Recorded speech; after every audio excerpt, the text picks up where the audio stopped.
தந்தி டிவியை உங்கள் cable TV ஆபரேட்டரிடம் இலவசமாக கேட்டு பெறுங்கள்.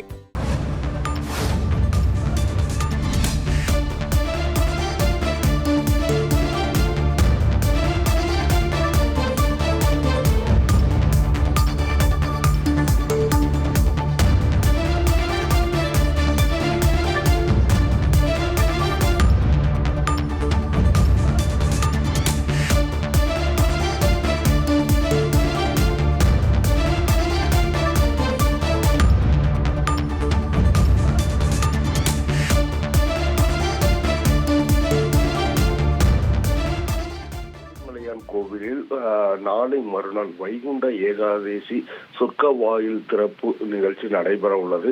இதற்கான இலவச டோக்கன்கள் இன்று அதாவது நாளை அதிகாலை முதல் வழங்கப்படும் என தேவஸ்தான நிர்வாகம் அறிவித்திருந்த நிலையில் திருப்பதியில் உள்ள 8 இடங்களில் இந்த டோக்கன்கள் வழங்குவதற்கான ஏற்பாடுகள் நடைபெற்றிருந்தது. இந்நிலையில் இன்று இரவு முதலே அதிகப்படியான பக்தர்கள் ஒரே நேரத்தில் குவிந்ததால் கூட்ட நெரிசல் ஏற்பட்டது.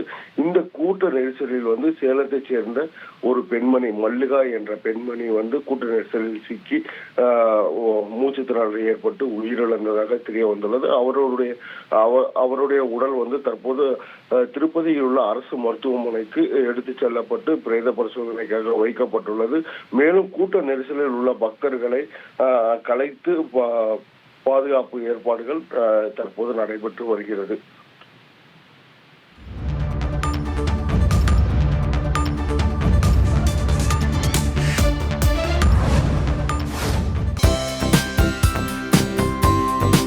தந்தி டிவியை உங்கள் கேபிள் டிவி ஆபரேட்டரிடம் இலவசமாக கேட்டு பெறுங்கள்.